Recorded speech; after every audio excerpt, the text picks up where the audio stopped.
Malcolm had nothing left but long nights, old regrets, and a car that rattled like his past. Sasha, she had it all, until the world she built came crashing down. When the paths cross, it's not love at first sight. It's honesty, discomfort, and the kind of truth most people run from.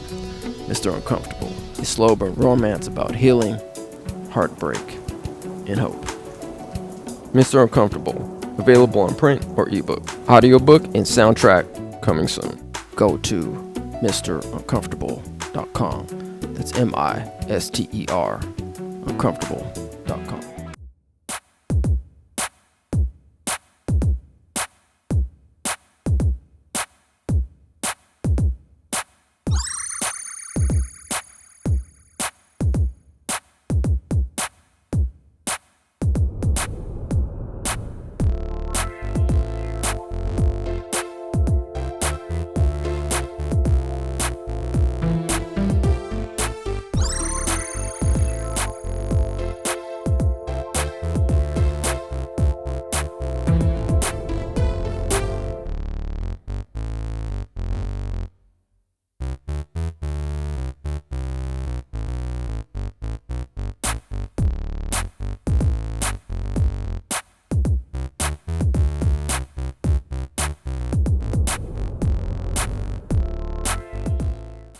We are here. This is Umoya with Emin the Mass Media Group, and we are here with the one and only Mr. Les Robinson. How you doing today, sir? I'm doing very well.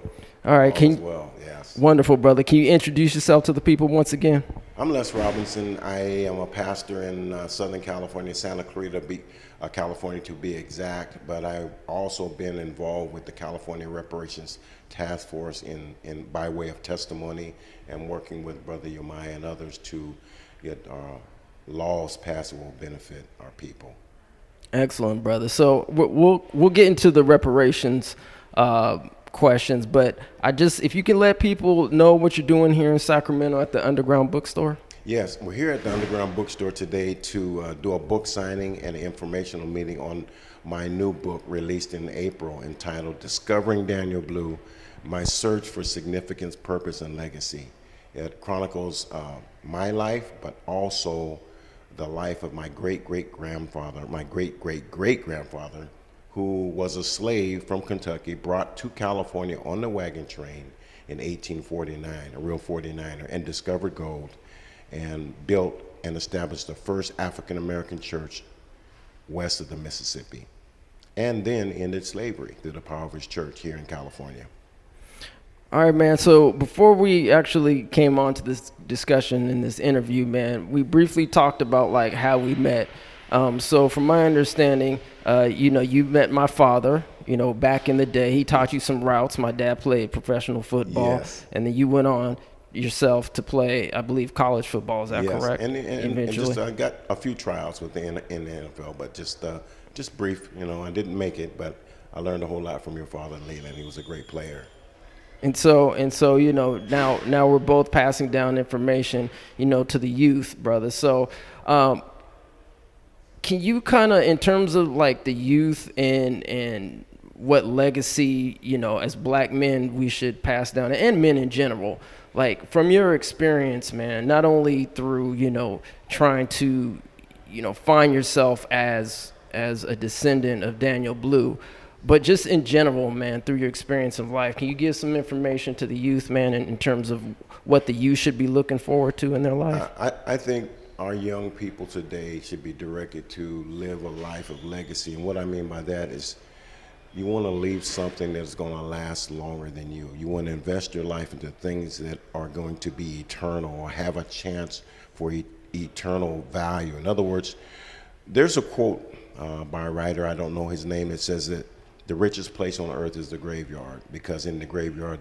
they're buried with those people ideas, visions, dreams, businesses, books, information, inventions that were never seized upon, never pursued. And the reason why most of those things go to the grave are because the person whom God blessed with those gifts and talents was afraid to run after them. And my encouragement to my brothers and sisters is when God places an idea, a vision, a purpose, a thought in your life, to run with it. Don't be afraid of it. Don't be afraid of success. God has called you to some wonderful things, and he gave it to you. And yes, there may be someone here on the planet that does exactly what you do or what you do, but they will never do it exactly like you do it. So if you leave here and not make that contribution to society, we will miss what God has blessed you with. Don't let that happen. That is why my goal is to pass the baton, all the information, all the wisdom, all the knowledge that I have, all the encouragement that I've received. I want to pass it on to the next generation so that if they put me in the ground and when they put me in the ground, my body's empty and devoid of all the information, wisdom, knowledge, and value that God has allowed me to attain. I want to pass the baton. Exact. So, which leads me to my next question, your wonderful book. Can you once again explain the title and what inspired you to write your book? The book is entitled Discovering Daniel Blue, My Search for Significance, Purpose, and Legacy. All my life I've been praying to God, help me to live a life of significance, help me to find my purpose, help me to find the reason why you created me, and what am I supposed to do in life. And in this book I discuss how God showed me who I was, whose I was, and how to begin to exercise those things in my life. And so I wrote this book because I found out at the age of 62 who my great-great-great-grandfather was. I was asking God to allow me to live a life of legacy, and I was already a part of a legacy. I just didn't know it. It was my great-great-grandfather who came out to California in 1849 as a slave and ended up ending slavery in California. He started the first African-American church in 1850, and he did a great amount of significant things for our people and for our country, and no one knew his name. So that was what gave me the impetus to write about him once I found out who he was. All right, so a couple more questions. Appreciate your time. So let's actually go back and talk about the California Reparations Task Force, and then I'll segue into some other questions regarding reparations. Can you explain your experience with the California Reparations Task Force and how it's impacted you? When we were asked to testify at the California Reparations Task Force, because we were there, we were able to hear some other testimonies and concerns of our dear brothers and sisters across the state. We heard testimony from families, people whose ancestors had owned land, property, businesses, and had these properties, these lands had been seized, their assets had been seized, and it did not enable them to pass on generational wealth. We know that has been a problem in the African American community because we've not been able to, one, attain wealth, and if we have been able to attain wealth or property, it has been seized or illegally taken by one method or the other. And so I do believe that reparations are in order for those who deserve it, not for everyone. Of course, we're going to have people who try to receive reparations who are not deserving of, but there's a segment of our society in the African American community that should receive reparations. Okay. So you mentioned your ancestor, Daniel Blue. What's the kind of latest update? I know we kind of talked about he may have had, some property that he owned. Is there any update to that? I know you're, looking through some investigation. Are you guys still looking into that? Yes. Okay. It is so vast. The land that they say he owned is so vast, and the proprietors of that land today are very powerful people. There are federal government, there are state government, there are city government. The land he was supposed to have rumored to have owned all of I Street from the river to 8th.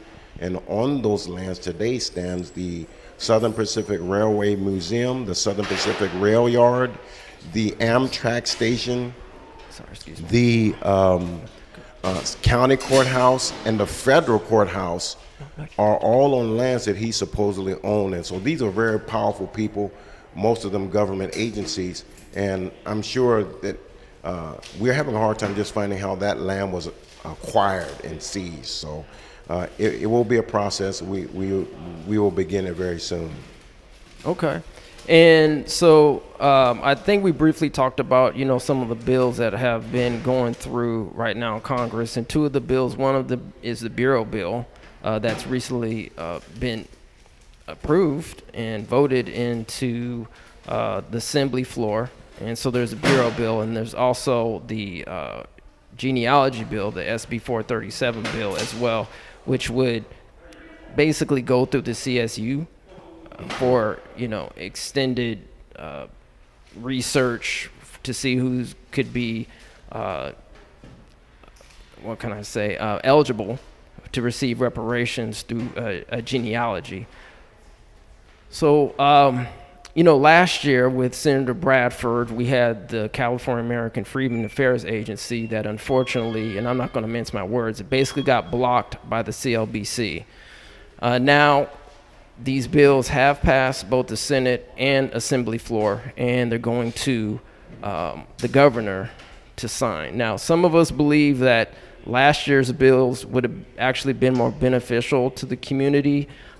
These bills, they're a little bit more watered down. They're kind of extending out to other possible communities outside of the American freedmen, the descendants of people who've been chattel slavery or people, free black people before 1900 in this country. So based on that and your experience with the California Reparations Task Force and, some of the recommendations that basically the task force gave to the legislation or the legislatures. Can you kind of give us your opinion, both with your experience and kind of now what's happening with some of these bills that are going up to the governor to be signed? I don't feel like the bills that are being proposed will be beneficial. I believe they're very watered down. They're barely tapping on the real problems.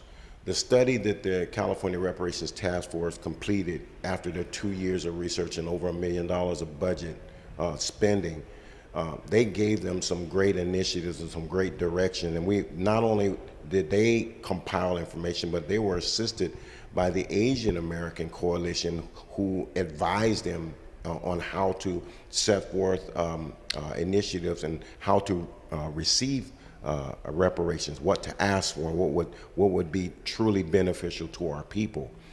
And the Assembly just basically threw it out. If they would just consider what was done by the task force, a lot of our problems could be alleviated, and we could begin to go to work on the issues that are at hand. Right now, I just think they're just peddling water. We're not. It's useless. All right, man. So, do you have a website, a social media, anywhere people can reach you? I'm sure your book is out and available now somewhere online. You can buy the book on Amazon.com, or you can buy it through kppublishing.com. And the title of the book is Discovering Daniel Blue: My Search for Significance, Purpose, and Legacy. Wonderful. Okay, before we go out, is there any other words of wisdom you'd like to say before we wrap it up? Just say, I tell the young men. I say, rumble, young man, rumble. Don't stop. Keep doing what God's put in your heart to do. The right things He's put in your heart to do it with all your might, because we don't know how much time we have. We don't know how many opportunities we have. So every opportunity we have, we should take advantage of making our world better in any way, shape, or form that we can. Absolutely. I appreciate you. Thank you, Mr. Robinson. You're welcome.